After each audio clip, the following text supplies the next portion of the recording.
Bakı Avrasiya Universitetində Amerika Birləşmiş Ştatlarının müstəqilliyinin 250 illik yubileyinə həsr olunmuş demokratiya, idarəetmə və qlobal perspektivlər mövzusunda tədbir keçirilib.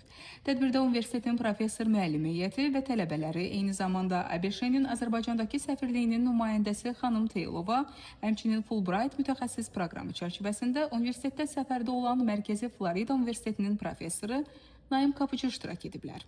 Tədbiri giriş sözü ilə açan Bakı Avrasiya Universitetinin beynəlxalq əlaqələr üzrə prorektoru Dosen Sevda Rızayeva Azərbaycan və ABŞ arasında təhsil sahəsində əməkdaşlığın əhəmiyyətindən, beynəlxalq akademik mübadilə proqramlarının ali təhsilin inkişafına verdiyi töhfələrdən danışıb.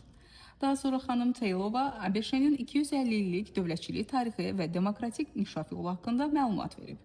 Professor Naim Kapıcı isə Amerika imkanlar ölkəsi, qlobal alimin təcrübəsi mövzusunda təqdimatla çıxış edərək, ABŞ-nin ali təhsil sistemi, elmi tədqiqat imkanları və beynəlxalq əməkdaşlığın əhəmiyyətindən bəhs edib. Tədbirdə universitet əməkdaşlarının mövzu ilə bağlı çıxışları dinlənilib, iştirakçıların sualları cavablandırılıb və geniş fikir mübadiləsi aparılıb. Sonda isə xatirə fotosu çəkdirilib.